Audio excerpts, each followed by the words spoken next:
Hey, Dad. What, Maggie? What did the banana say to the other banana? I don't know what. You appealed to me. Oh.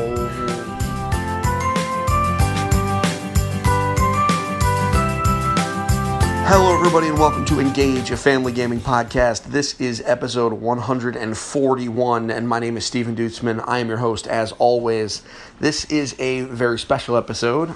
We are going to talk with Evan in a ride-along interview where we talk about some of the things he was excited about from E3. Yes, we are still talking about it because it's a big deal. And following that, I'm going to have a special interview from a woman who is here to help promote her Kickstarter campaign for an Edible Games Cookbook. This is super cool. Jenn's awesome. She's worked in the video game industry too, so we have a really awesome conversation when we talk about her project, but also, kind of her history in games, and also we take a little side tangent to talk about like learning technical skills in school versus creative pursuits as an adult, which I think is kind of an interesting topic. So buckle up, it's a wild ride, literally half of it being a ride in a car. So I do hope you guys have a great day, and here we go.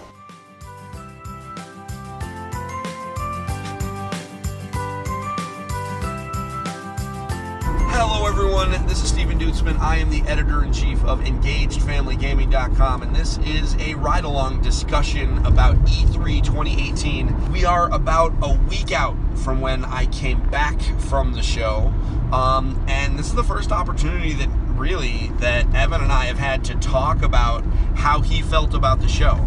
As I was there, I watched the press conferences there, I played a lot of the games hands-on, but I really didn't get to see his reaction or, Evan's reactions to some of the announcements. So I thought we would take some time and talk about what he thought, being that he is a kid who's super into the game space, and kind of go from there. So Evan, how many of the press conferences did you watch? The only press conference I watched live was EA. I watched the Nintendo press conference in bits and pieces, and I heard about it from the podcasts that you listen to. Yeah. From all over sorts of places, so I know basically what happened. But I felt that I wasn't as E3 wasn't as insane this year for me as it was last year. Okay, I think that's fair, and that's something that we felt a lot while we were in LA, that it was a big show, but for games for families specifically, I think it was a lower key year, just because there wasn't as much. Now, we can get really hype about Smash, and I know we're going to do that in a minute. You have a story that you want to tell. Yes. But we'll talk about Smash in a minute, so you watched EA live. Yeah. And the big piece of EA was Anthem. So tell me, what your thoughts are right now about Anthem. I think Anthem is going to be awesome, but I know that Mom doesn't think that it's going to be for Jake and Megan because of, the content that we saw. So I'm probably going to have the same restrictions that I have for Anthem that I have with Destiny. I can play it, but I can't play it when Jake and Megan are at home. I think that's probably true. The game is rated T for teen, or at least I believe that it will be rated T for teen, and it comes out February 22nd of next year, at which point you will be almost 13. So I think at this point I am, feeling pretty good about your ability to play that game. What did you think about some of the footage that they showed off, and some of the details they showed? Like, what were the different javelins? It looks like there's 4 different classes. So, Evan, why do you think you want to end up being the Colossus javelin most of the time? Because I'm in games, and most of the time either a character that has a lot of health and is more powerful towards the end, which is a tank, or I am a character that is throwaway. I can die as many times as necessary, but I will do damage. Okay. And okay. That's pretty cool. I am really interested in the Interceptor, which as of right now they haven't told us anything about. That was that weird green one that was in the trailer. Those of you listening, if you're interested in what we're talking about, just look up Anthem footage from EA, and we'll put a link to the video in the description. But watch that video. It is super cool. But the good news is, by the end of the main story mode, you'll actually have all 4 javelins and be able to customize them. So you won't always be stuck playing one. That's one of the reasons why I actually am really kind of excited about Anthem, in that I'm not really locked into one class. I personally love being flexible. It's one of my favorite things about World of Warcraft, is that you can kind of change what you're doing. And Overwatch. And Overwatch, you can change the character. Like, I like being able to move around and do different things, even though I'm kind of playing the same way. So that's got me excited about Anthem. What did you think about the scale of that game? Right, like that's one of the things that caught me. Like, everything is so big, the world is huge, and the monsters are huge. Was that interesting? Most definitely. I always like to fight big things, all the time. Okay, so that's Anthem. And that was the opening for EA. I mean, obviously, we know you're not a big Madden or FIFA guy, but yeah. We were certainly interested in some of the information from Star Wars Battlefront. We haven't bought Battlefront 2 yet. I think that's something that maybe we'll be looking at towards the end of this year, just because it's starting to look like they have finally figured out that what they did with the loot boxes was wrong. And so I feel a little bit better, and I think supporting them is a good idea. What do you think about that? Yes. I think that is a great idea. Okay. It doesn't hurt that there's a whole bunch of free DLC, and all sorts of new maps and modes that, they're not quote-unquote new to us, because we'll be getting them all at once. So Microsoft announced, 50 games, most of which were not super family-friendly. Did you see any of the footage from the new Ori and the Will of the Wisps game? No, not really. Because during E3, I was a little bit blocked out because Mom, she was a little bit strict, and she was also getting kind of mad with stuff. She's Mom. Yeah, okay. Yeah, she's Mom. Well, also you had school, and a lot of the press conferences were while you were at school. So, they gave us confirmation the new Ori and the Will of the Wisps game is coming out next year. I'm guessing sometime early, because when we played it played pretty well. So that's exciting, because we definitely all loved Ori and the Blind Forest. Yes. That's one of our favorite Xbox games. Even if it's really hard, it's still one of our favorite games. I have to finish it, I think, at some point. You do. But it's really hard. It's really hard. So, let's get to the meat and potatoes of this. Battletoads. All right, well, Battletoads, which that's a 3-player cooperative game. I think we fix our Xbox controller. We're going to have to get a third Xbox controller so we can play it, because I want to play that game. That game's also going to be really hard, because the original Battletoads was crazy tough. Also, what's this thing about Cuphead that I've been seeing all over the place? So they added so Cuphead is getting DLC with a new island and a third playable character. So is it a character called Miss Chalice? Is it also going to be 3-player? I doubt it. Oh. I doubt it. At least they didn't tell us, but I think it's just a third playable character.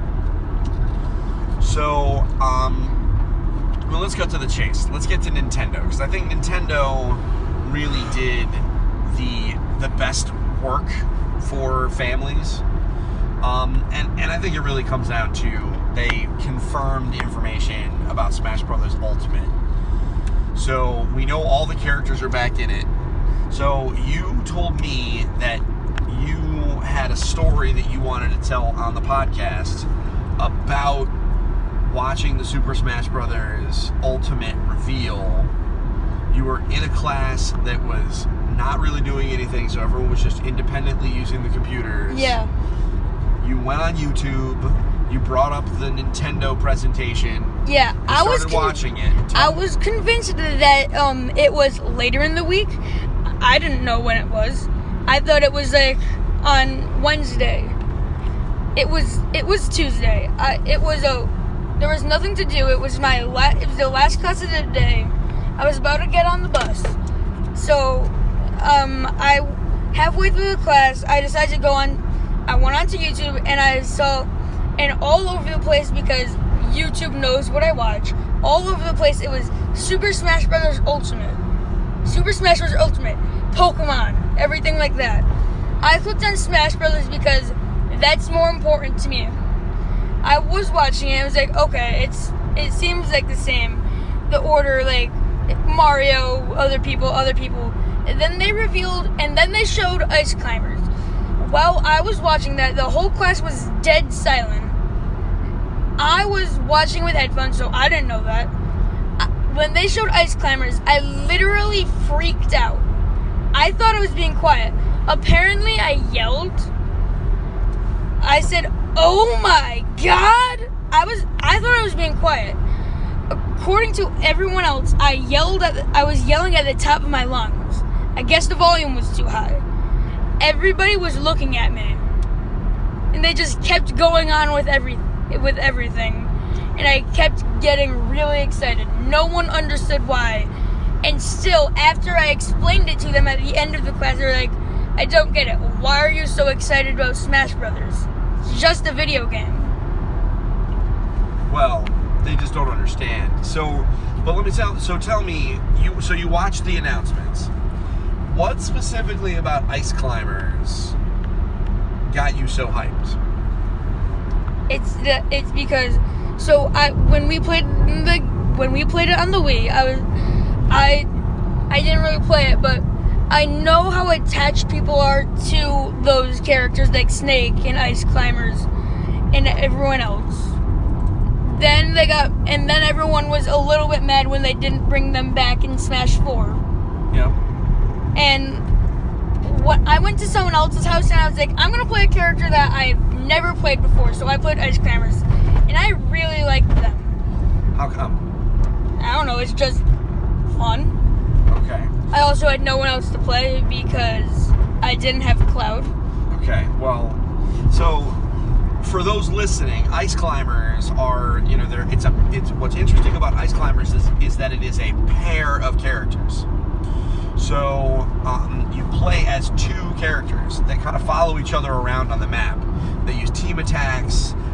They're kind of they're cool in that way. But if one of them gets eliminated, you still have you still have half of your team left, so you can keep fighting. Your moveset is more limited, and you're more vulnerable, obviously, because they're only one person. But it does kind of give you a second chance. They are from Melee on the GameCube, and they took a couple of games off. No, they were in the Wii one too. They were in Brawl? Yeah, they were in Brawl.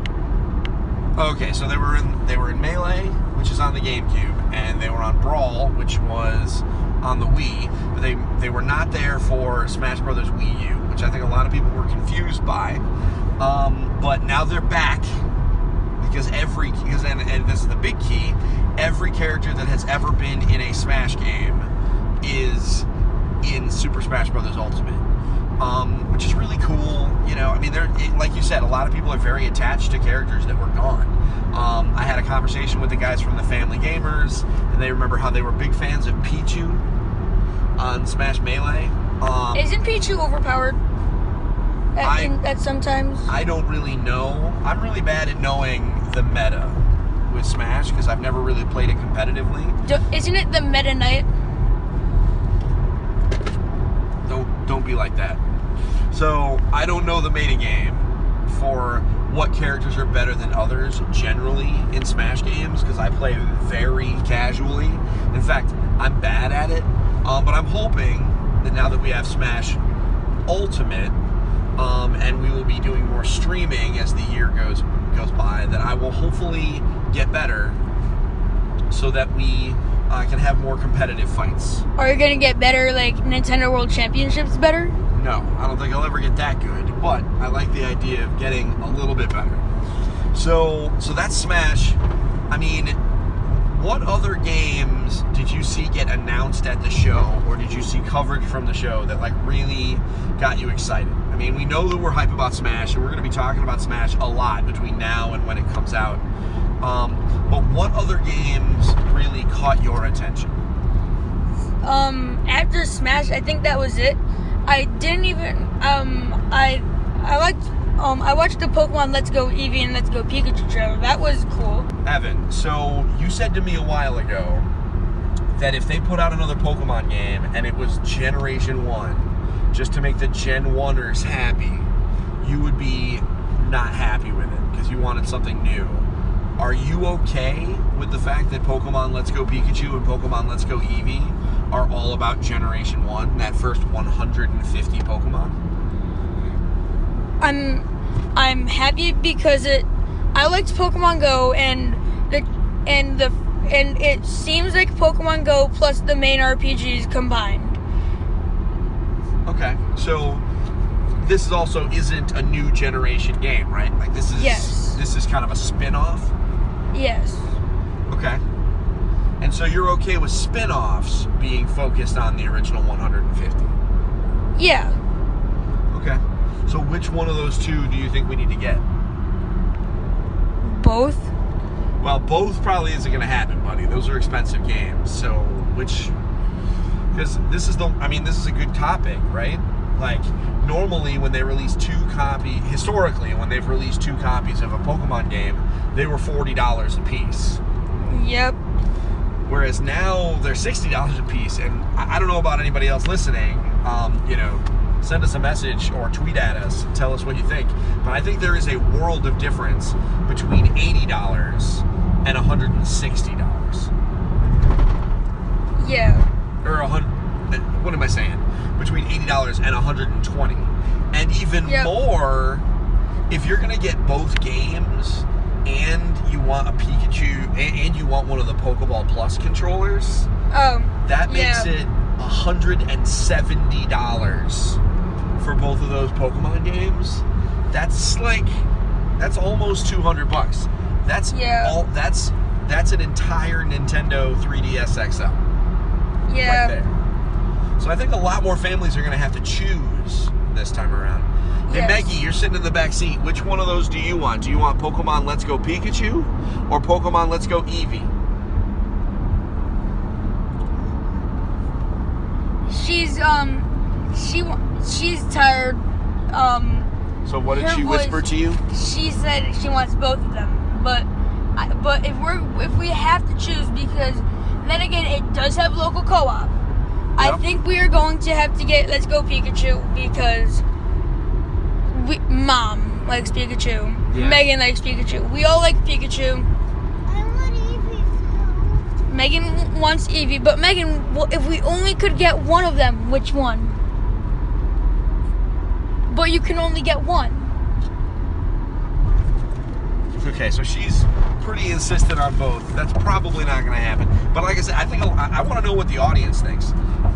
Which ones are you guys going to get? Are you getting Pikachu? Are you getting Eevee? One thing that I do think is... Dad, do a Twitter poll of it. We totally would. I did a Twitter poll, and I actually, on the Twitter poll, I got a lot of people saying that they were going to get Eevee. But I think I'm going to do a Facebook poll, too, soon. One of the things that I think is interesting is normally, like Pokemon Sun and Moon, for example, like, they're different games, but really not a big difference, right? Yeah, Legendary's but difference. But it feels like with this one, the difference is pretty big, because one, you have Pikachu like hanging on your back, and the other one you have Eevee sitting on your head.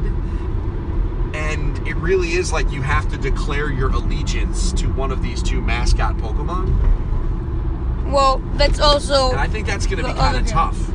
Because I think... Yeah, I like both of them. I really do. I think it's smart for Nintendo, and the Pokemon Company to pick another mascot Pokemon other than just Pikachu. You know? Yep. Like, just because Eevee is really cute, and Eevee has a lot of fans. Give us a new evolution. I mean, in order to give us a new evolution, they have to give us a new type, right? No. There isn't a steel type evolution, there isn't a fighting type evolution, there isn't a flying type evolution, there isn't a ghost type evolution. First off, why isn't there a metal type, a steel type evolution? Because there isn't. Well, I mean, but a robot Eevee would be pretty rad. Good point. Am I wrong? And so they just add a new evolution every once in a while. I mean, there's a poison type, right? No. No, the most recent one they added was a fairy type evolution. There is no dragon type either. There's no dragon type evolution? There's no rock type, and there's no ground type either. Wow. There's dragon type. There is not a dragon type evolution. We're going to have to do some research. You're going to have to dig into the YouTubes. Wait, no, that's water. Because we're going to need to write a guide for all the people that get Pikachu, who get the Eevee version. If there are evolutions in that game, were there evolutions in Gen 1? Yeah, Flareon, Vaporeon, and Jolteon. So we're going to have to make sure that we include a guide on how to get those evolutions. All of them? Yep. Well, you're going to have to dig up the details, kid. That's easy. Well, we don't know. We're going to have to do the guide. I know. So, yeah, I think we're going to have to get Pikachu too. I think that's the one that I want. I don't know if I'm going to play this game. I mean, I guess I have to. You haven't played any of the other Pokemon games. That's not true. You're only on the first. You played a little bit of.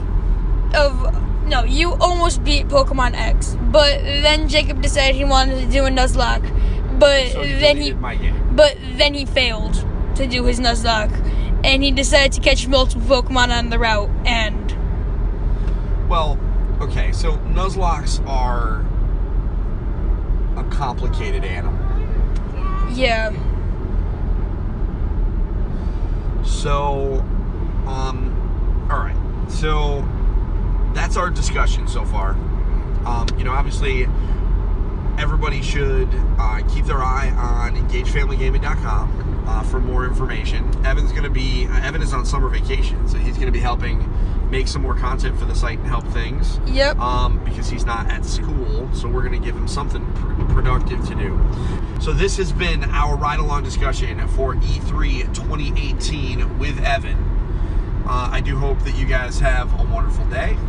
And until next time, get your family game on. Bye now. Bye.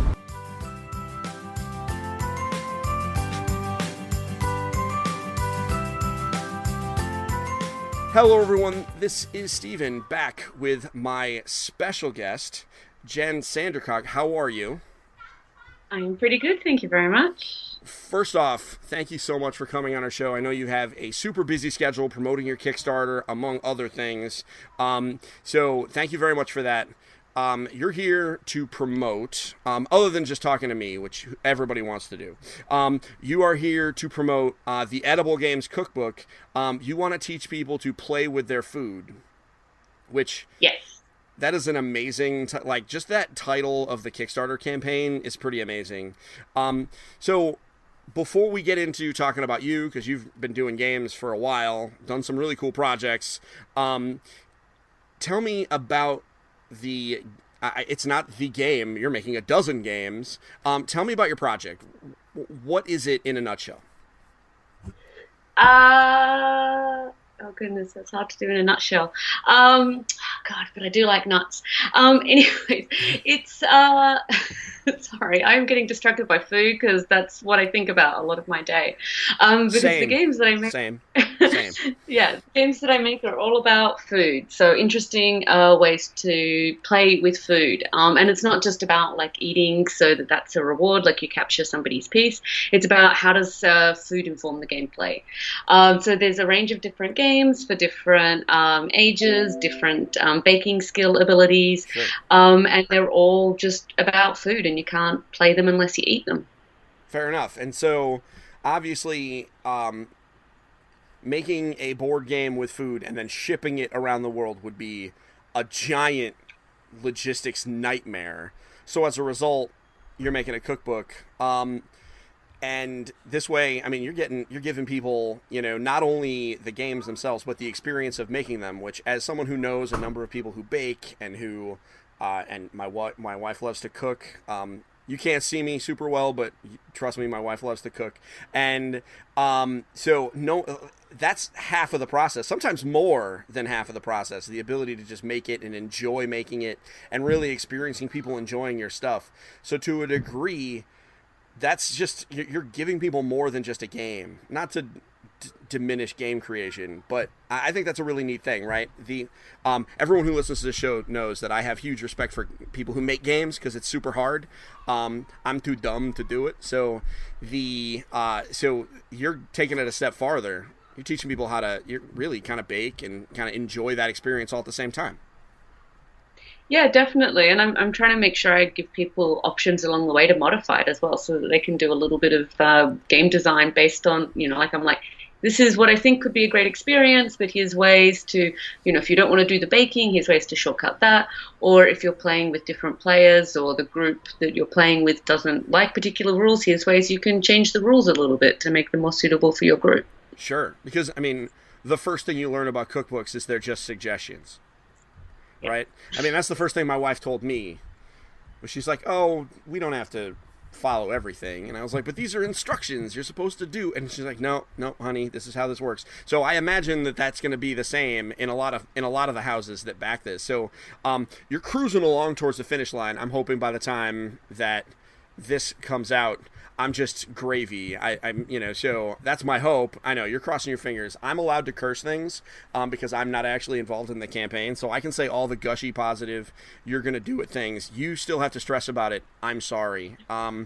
Such is the life of a creator. So let's talk about you a little bit. We've talked, we'll come back to the games. So I read this awesome write-up while preparing for this podcast that was in Atlas Obscura, which was interesting. So it's not very common that I get to read a piece about a Kickstarter campaign that I'm going to be covering in a non-gaming website. So this was really interesting for me. I'm sure it was interesting for Anne Eubank. She's the writer, because I'm sure she was not the most I doubt she was a huge gamer.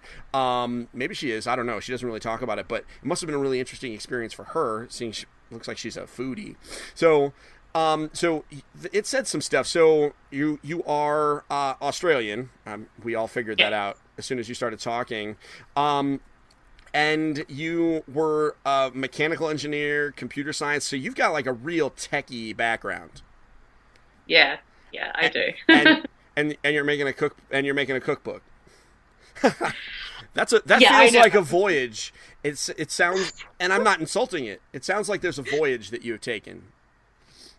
Yeah, definitely. I mean, I feel like growing up, the school that I went to very much praised academic achievements, and I was good at that, and I liked doing that stuff, and I liked getting praise. So sure, I just concentrated on the technical things. I felt like that was a really good career path.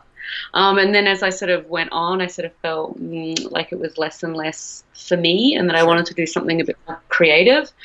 And so I found game design, because game design is kind of a really great marriage between doing creative things and technical things. And then, I like baking, and so then like the game stuff merged into, well, let's combine baking and my games, because I like experimenting with things that way. I mean, it sounds like a really great equation to me. The way you describe that voyage, right? that's really comforting to me. And I'll tell you why. So my kids all go to a magnet school in Connecticut, and it is very tech focused. Very tech focused. And, you know, like, they all learn Japanese, and everything is like STEM, STEM, STEM, you know. And my son, my oldest son, wants to be an illustrator. And, you know, my wife and I had been concerned for the longest time. I mean, concern with a lowercase c. Like, you know what I mean? We're not writing letters, but concerned that, you know, pushing, you know, giving him this, like, strong technical background might in some way impede that ability to be creative. Even though we see that, like, in his projects that he does at home, and, you know, he draws and all sorts of stuff. But we were concerned. And so hearing that we have this successful person who did all this stuff, and studied techie stuff and is now in a creative pursuit, that's certainly comforting to me. That maybe we did not break my kid, is what I'm saying. So there's hope. No, I mean, part of me somewhat wishes that I'd worked out that I could do a creative career earlier on in my life, but then I kind of wouldn't be me, and I probably wouldn't have found the way that I have. So yeah, you know. Sure. Well, speaking of a reasonable marriage between technical and creative, you have a producer credit on a video game called Thimbleweed Park, which is something that we have talked about briefly on this show in the past. It's not exactly for kids, but it is an adventure game, which I enjoyed a great deal. And, you know, nobody reads the credits at the end. I'm going to start because I have found that I just accidentally am talking to or running into people who made or were involved in the creation of some of my favorite things. So Thimbleweed Park's an adventure game with a really interesting art style. It's kind of like a send-up of, you know, Maniac Mansion and like those point-and-click adventure games in the past. How was it working on that? It was amazing. Yeah, I really loved it. When one of the reasons I'm in the games industry is because I love point and click games back in the, late 80s, early 90s. Sure. And so to be able to work with some of the people who made some of the games that I loved when I was younger was really awesome. And they were very inclusive, and like I was a bit worried because I was newer to the industry. And then even though like I'm now almost 10 years in the industry, it was still new compared to people who've been making games since the 80s. So yeah, it was awesome. And like, it's funny because, you know, we have put the game as being like 13 plus sort of thing, but we get stories from people who've played with their children. Oh, yeah. And it's worked out really well. Yeah, I mean, there's certainly stuff that would probably go over kids' heads. Yeah, no, yeah. I feel like a lot of people have been playing the game how we really intend it, which is multiple people kind of contributing, only one person controlling, and everybody else going, hey, how about you try this? How about you do that? Oh, I agree. I throw out the not necessarily for kids. I do that for just about everything that ends up getting a T rating for the ESRB, because when it all comes down to it, I mean, it's just media. So, you know, I know plenty of parents that let their 10-year-old read, I know plenty of parents that let their 10-year-old read, what is it? Oh my goodness, I lost the movies. Either way, it doesn't matter. It's okay. This isn't a movie podcast. I let my 12-year-old play Destiny. And Destiny is, you know, an intense shooting game, and you're shooting aliens and stuff. But because they're unambiguously evil, I let him shoot them. But we don't let him play Call of Duty because those are actual human beings. So like we make that decision in ourselves. Everybody's up to and makes those decisions themselves. So I certainly enjoyed Thimbleweed Park. I laughed. There are very few games that like really make me laugh when I then go, man, maybe I shouldn't have laughed at that because it's a little dark. And then I'm like, well, whatever, I'm going to laugh at it. So you mentioned point-and-click adventure games, which I have a fondness for as well. Is there one from your childhood that sticks out as, you know, something that really influenced you? I mean, I guess like the Monkey Island series, as well as Leisure Suit Larry. I was a big fan of Leisure Suit Larry. So. You know he's back. They're making a new one. Yeah, but I mean, as far as I know, Allo, the creator, has nothing to do with that. Yeah, he doesn't. I'm gonna trust it. Also, is it? I mean, as two, like, grown-ups who interact with the video game industry, I don't know if Leisure Suit Larry really has a place in 2018. Maybe not. I don't know. Yeah, I mean, at the time for me growing up, like, it was, I don't know, it felt like I was doing something somewhat dodgy that I shouldn't be, and I was learning a bit about the world, and the story was fun, and I actually found it kind of empowering as a woman because he was kind of so terrible, and he kind of got his comeuppance in most respects for it. But yeah, I don't know if these days, particularly with Me Too, it seems like I don't know how they're going to make that work. Yeah, I mean, especially since the original creator is not involved, right? Like, it's just the license. And my fear is that you take that theme and you just, and they're just like, well, we're just going to go bananas. And man, that it could go horribly wrong. I mean, who knows? I'll give them, fine, maybe it'll be great. Maybe it'll be great. And hopefully it is. But could also be a dumpster fire. But, you know, we'll all find out. So, so you made some video games. You made Thimbleweed Park, by the way, great. And you actually bring it up in your Kickstarter because you, because it's relevant, because Thimbleweed Park was a Kickstarted game. And you did a lot of the, you know, you handled a lot of the back end stuff as far as the Kickstarter. So, like, this is your first Kickstarter, but it's not your first Kickstarter, if you follow. Yeah. Yeah, basically, yeah. So, yeah, with Thimbleweed Park, because we were a small team, I did a lot of stuff, you know. So, I mean, I started on as a coder designer, and then I started doing producer stuff. And then because nobody else was doing it, I was like, hey, I'm going to take over looking after the backers and making sure we get things to backers. And that was really fun and very fulfilling. And I still do the Thimbleweed Park social media at the moment. So if any backer has a problem right now, I'm addressing that still. Not that there's any backers who have problems anymore. It's all the ones who've yeah, it's more like, you know, it's almost like community management at this point. Yeah.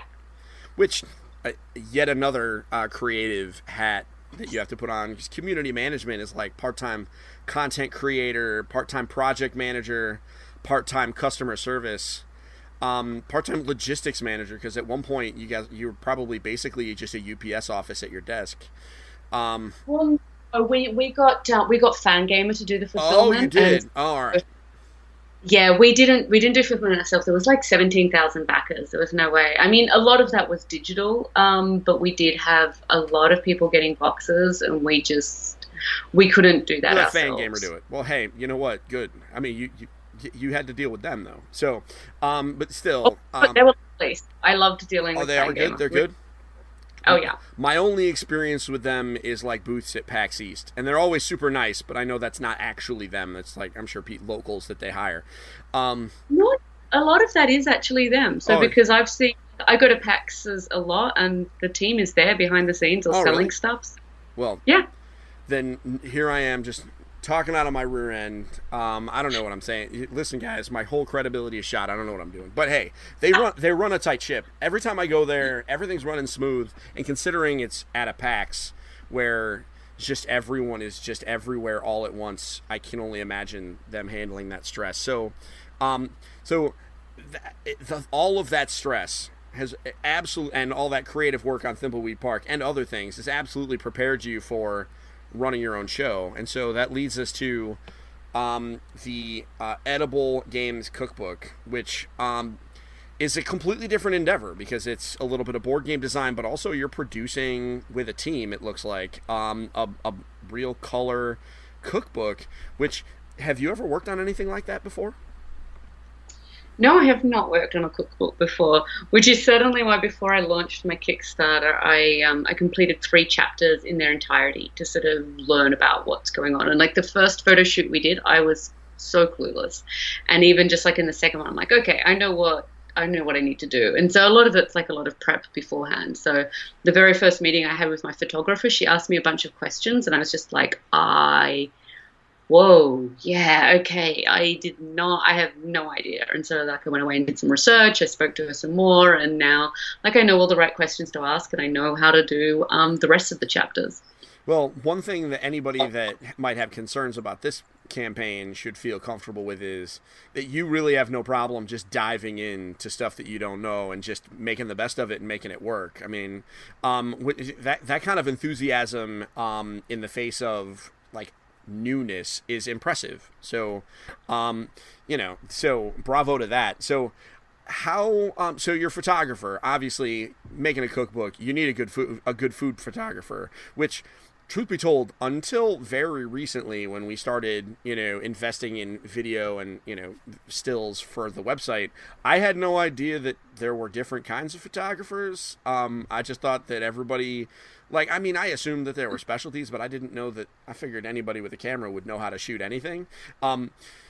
For the most part, and really, a food photographer, did you have to go find specifically a good food photographer? I did. And the thing was, I didn't want somebody who was just good at food, because I knew that with this kind of having games in it, I wanted to be able to get photos of people playing the games, sure, because sometimes you just need those pictures to help people understand what's going on. You bet. So I needed somebody who was really great at food, but also really great at taking lifestyle pictures of humans doing stuff. And that combination was a little bit hard to find, but I'm very happy with Kate. She's amazing. I mean, from the pictures that I have seen so far, by clicking through some of the stuff on the campaign, because I'm presuming she did some of the pictures for the campaign, right? Oh, she did all of the pictures for the campaign. Yeah. Okay, well, very impressive work so far. If I may ask one question, this is something that I ask all of my creators. You're a game designer. You're obviously very accomplished, tech savvy, etc. Specifically, why are you making this game / project? You could have made anything. Why this specifically?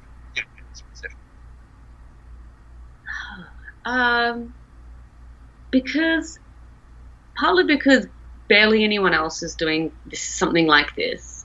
I think it's really cool. I really love doing stuff with food, and I just think it's something that's easy and accessible for anybody to make.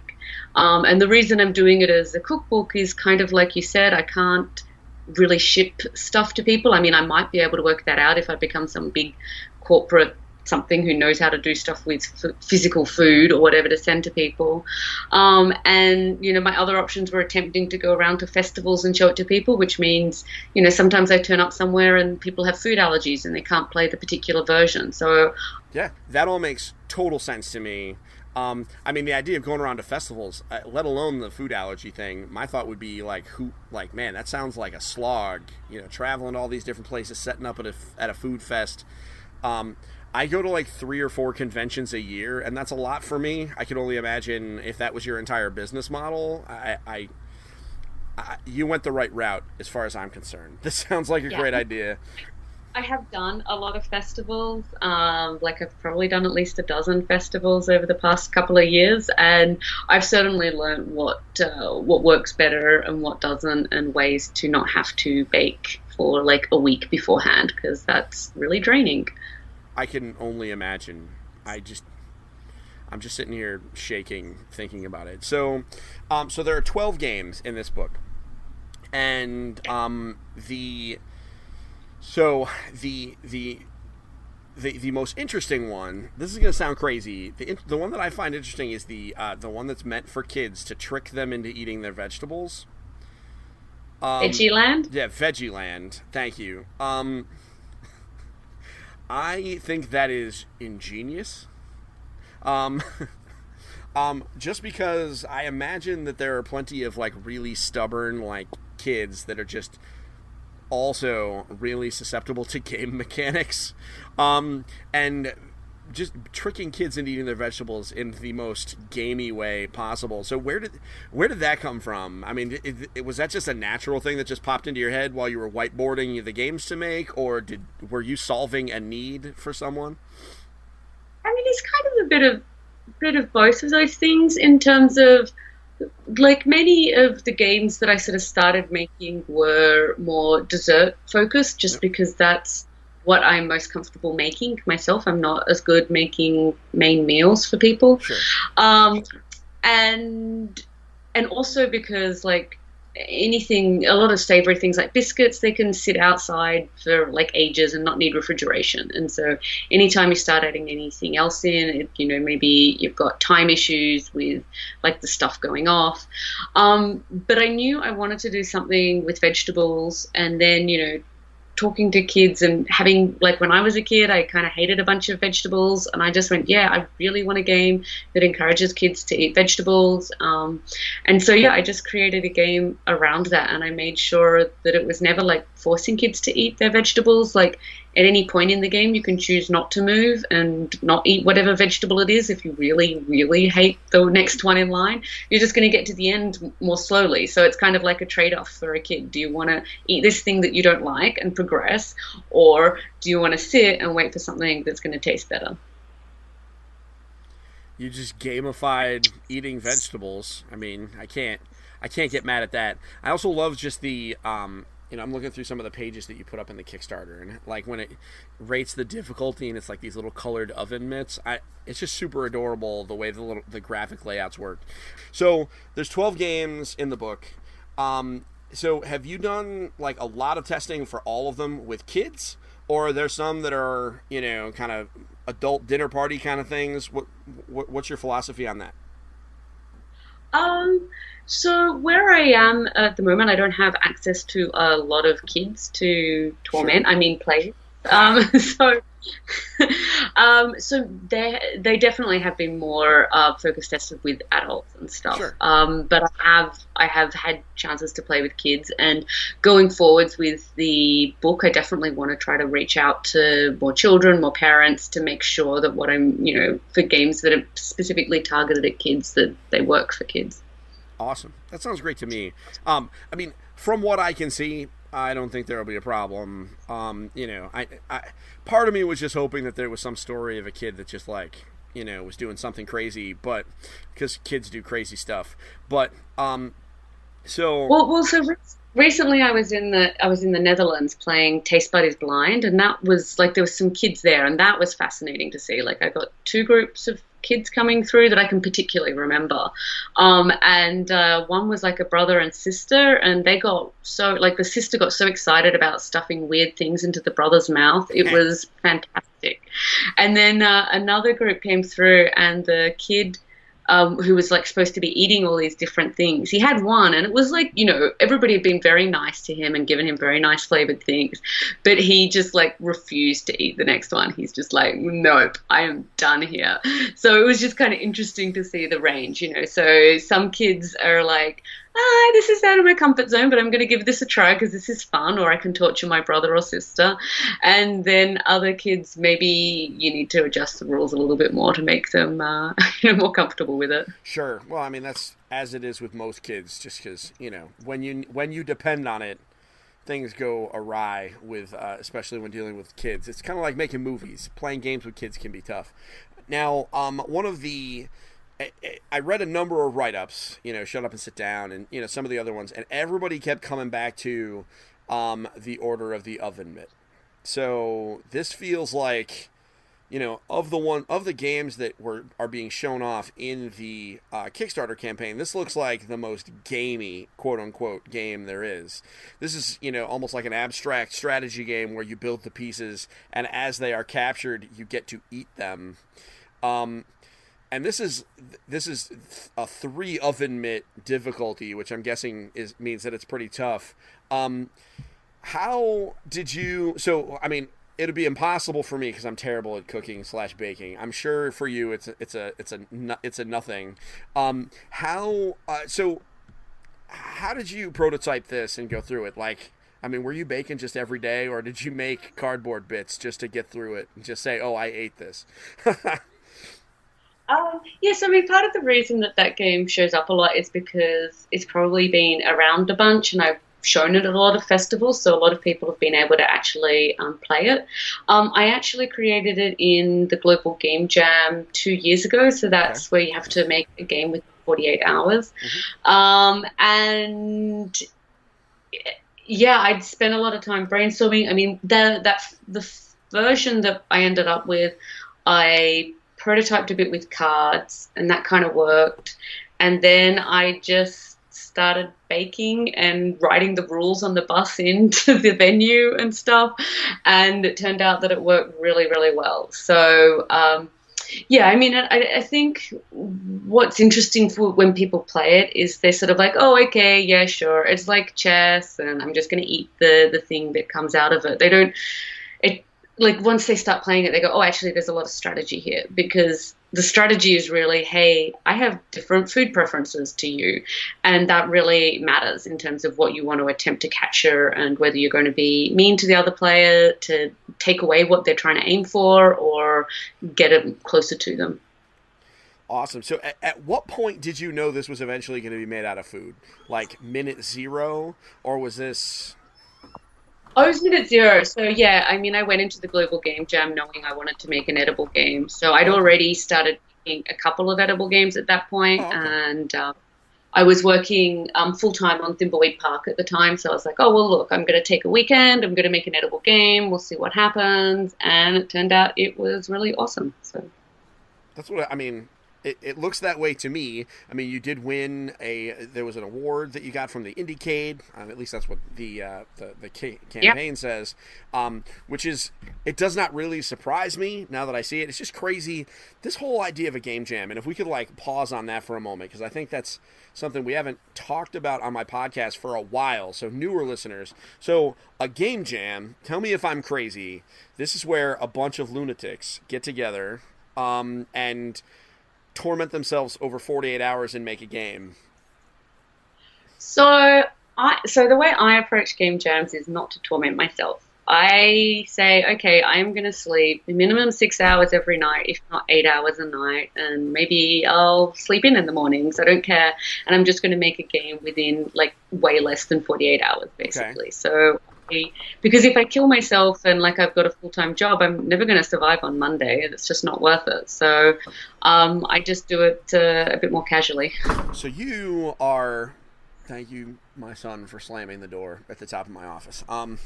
I'm in my basement. That's where my office is. And so I'm regularly, I have a guest appearance from my basement door. Forgive me. So, okay, so you're a reasonable human being is what you're saying. Yeah. And I approve of that. I think of it almost like LARPing, because I used to LARP. I still do quite frequently, but back when I was in my 20s, it'd be like I could stay up all night, and I would see the sunrise, and everything would be fine. And now that I'm like an old dude, like I just want to go to bed early, I want to sleep in, and I can't be bothered because I don't want to, I've got to go back to the day job that I actually care about, because I need to like feed my kids and my dog. But I'm sure like on the average, more people are closer to what you do than like the insane stories we hear about people that sleep for a half-hour shift every like 10 hours and punch out a mobile game. I'm sure most people are probably in the middle.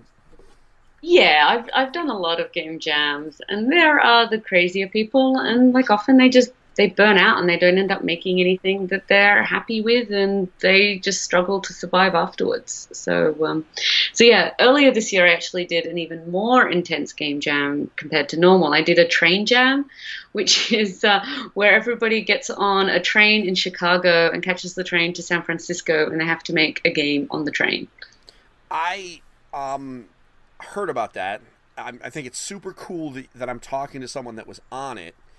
There is a similar one that is for bloggers and writers, and I like super want to do that. But the general, that is my wife, has advised me that it's not a great idea. But one day I'm going to. It's like bucket list level stuff. Just because I think that idea just sounds like, first off, I just think the idea of the train ride just seems kind of interesting because I've never taken a train ride that long. A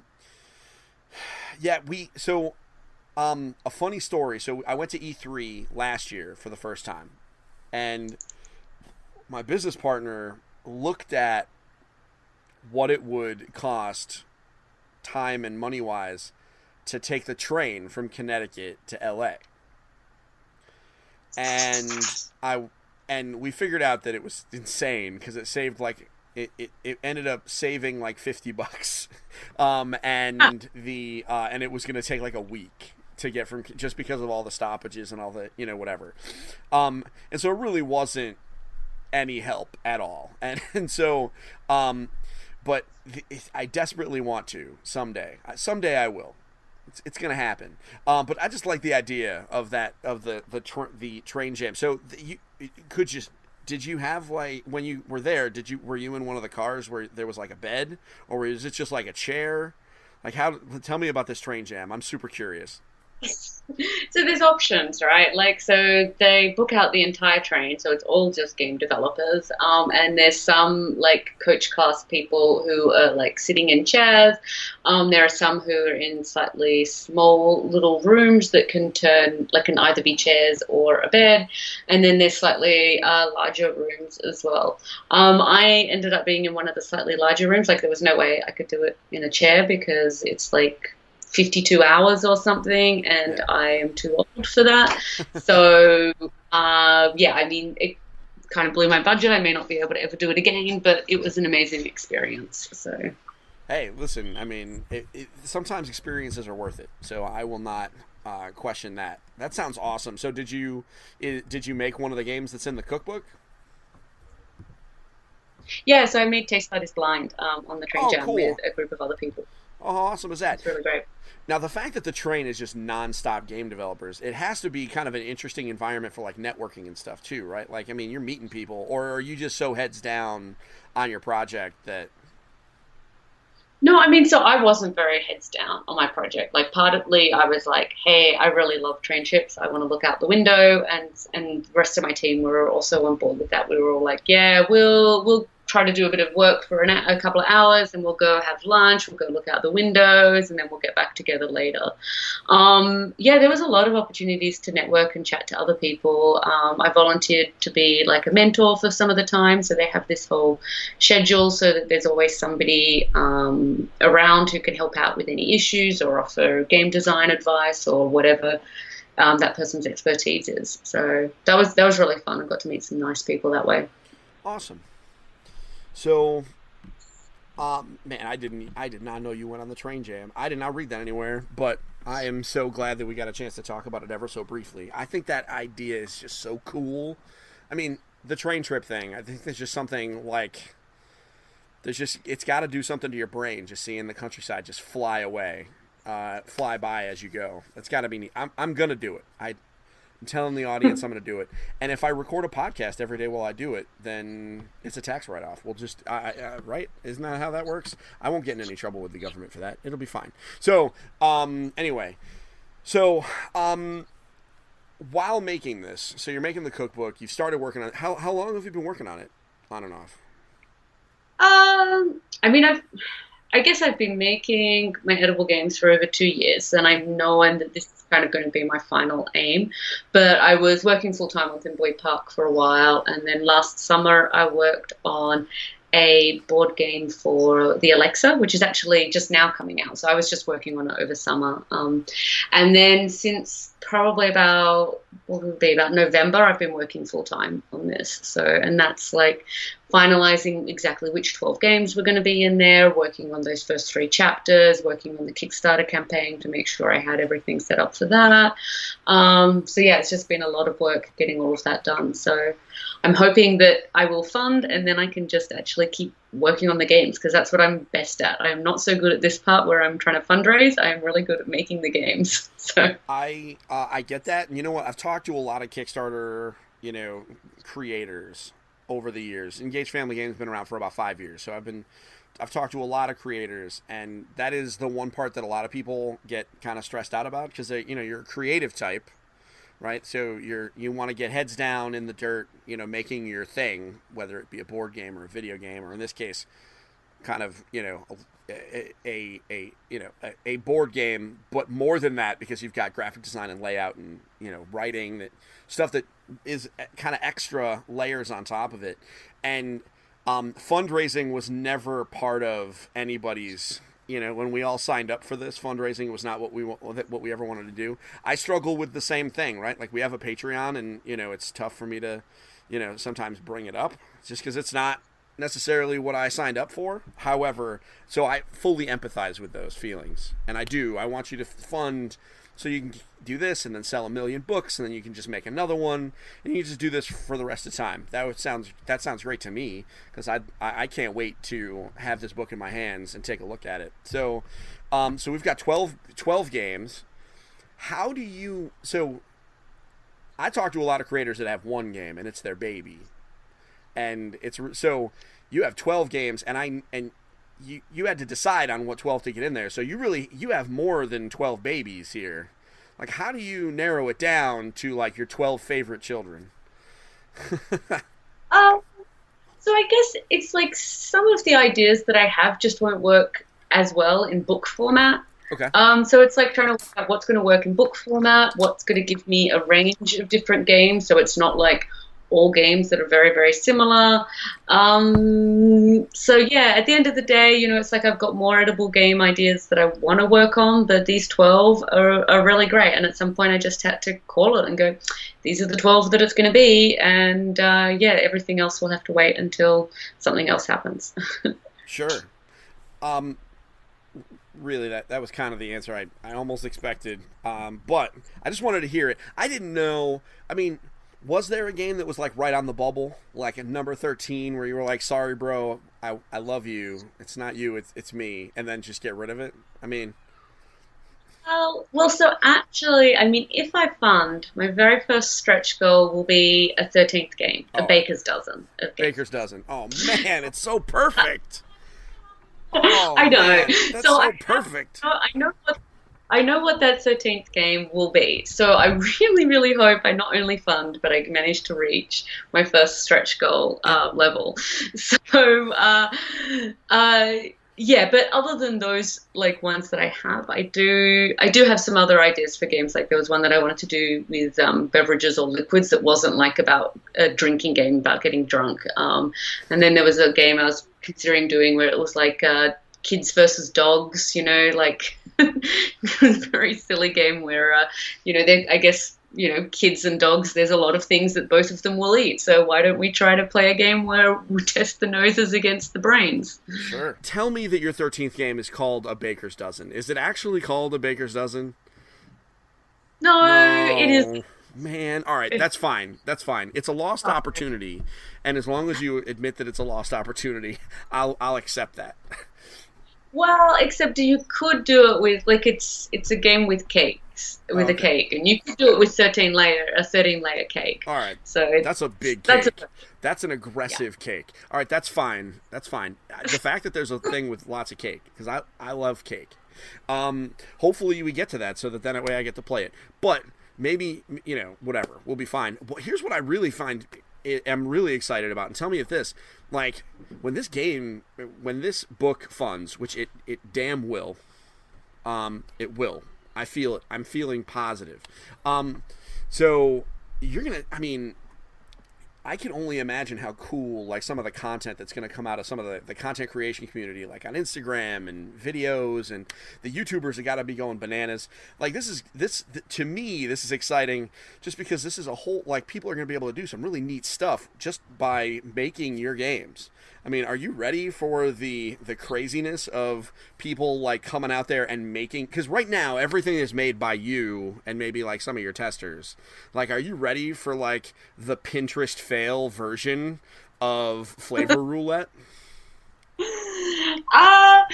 I don't know if one can ever be ready for that, potentially. So, already I've seen some people making the Order of the Oven Mitt, because that chapter is available for people to download. Okay. And so a few people have done that, and that's just, it's really lovely to see different versions, different candies on the top. So, yeah, I'm very excited to see how other people do stuff. I really want to see that. Man, I can't. I am gonna go start looking at the Instagram and see if I can find some. I want to see some of the stuff. I was looking at Instagram recently, and I couldn't see anything on Instagram yet. It's not there yet. So. Oh, it's all right. Well, I'll find it. So I'll find stuff, and I think it's inevitable. That's one of the things that I'm loving, the idea of my wife and me and the kids making some of these things, playing them, and just taking pictures of some of the stuff. I warn you, if I do it, it's gonna look bad. I'm just warning you. But one of the reasons I'm excited about this is because I want to try making some of these things, and so I just want to warn you when I bring your attention to some of my creations, they're gonna look terrible, but I'm sure that it's gonna be fine. Just don't judge me too hard. Oh no, I definitely I won't judge people. No, I mean it's like with the Order of the Oven Mitt. Like I feel like I've tried to put in like cheats so that you don't actually have to bake anything at all. You could just go and buy some square crackers and put some different flavored things on top, and then print out the page that I've got in my sample chapter. It's got like a picture of the board, and then you just put the stuff on top of the board, and you can start playing straight away. I mean, that sounds like a cheaty way to do it. Like, if I'm going to do it, I'm going to bake something, and it's just going to be horrendous looking. I mean, and that's okay. This is just part of the deal. Before I did this interview, because I left the day job, and I have there is one of the supervisors that works nearby is a prolific baker. She makes the most amazing cupcakes you have ever had. And, I mean, I'm sure you've had some great cupcakes. Listen, Mallory's cupcakes are exquisite. And I told her that I was interviewing someone who is making a cookbook full of board games that you can bake, and she was immediately like, holy crap, I can't wait to see this. So I cannot wait to report back to her and show some of the stuff. And the fact that one of the things is free online, I'm going to show her. Maybe she'll make it. I'll send you pictures because she's super thrilled that it's happening because she loves board games, but she also loves like baking for other people and like dinner parties. She's one of those people, and this just seems like it would fit perfectly for her and others like her. While at the same time, it fits for families too, man. Like, an excuse to get in there, get your hands dirty making stuff, and then play with it, and not get in trouble with mom. This sounds great. Yeah, exactly. Yeah, I mean, I think there's a lot of people who are really going to enjoy these games. So yeah. Well, you're supposed to say that, but I agree with you. So, with that said, I think we're slowly running out of time because you got to get back to making this thing. Are there any parting words that you have for my audience? I would say don't be intimidated by some of the ones that look more hardcore. Give them a try, and if you are like somebody who absolutely loves baking, then you will be at home, and you can make them even more hardcore. Some of them require no baking, but I've got techniques to add extra baking in if you want to. Look at you, the Dark Souls of cookbooks. So, thank you very much, Jenn, for coming on my show. This has been a pleasure. I'll have to have you on maybe after your book Fun so we can talk a little bit more. And maybe I'll make some stuff first so we can talk about how bad I am at it. So, thank you very much. Everybody listening, here's your job. Your job is, you don't have to back it. I can't tell you what to do with your money, but what you can do, share it on social media, send this podcast to somebody else. Everyone knows that person that likes to bake. Everybody does. It is our responsibility to show this to that person. So please do so. And also do me a favor. If you know somebody that doesn't know about my show, maybe tell them. Make it be the same person. That sounds great to me. Because growing my audience means growing this Kickstarter campaign, which is what I want to do. But also, it helps me do cool stuff. So until next time, folks, this has been episode 140-something of Engage, a family gaming podcast. I really appreciate you listening. And I hope you enjoyed listening as much as Jenn and I enjoyed recording. Next week, we're back only talking about board games, I promise. And until next time, have a great week. And don't forget to get your family game on. We'll see you next week. Bye. We did it. Yeah. Awesome. Well, thank you very much. This has been a pleasure.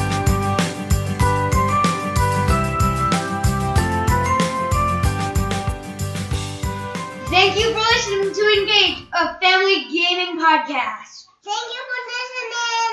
Thank you for listening. Tune in next week.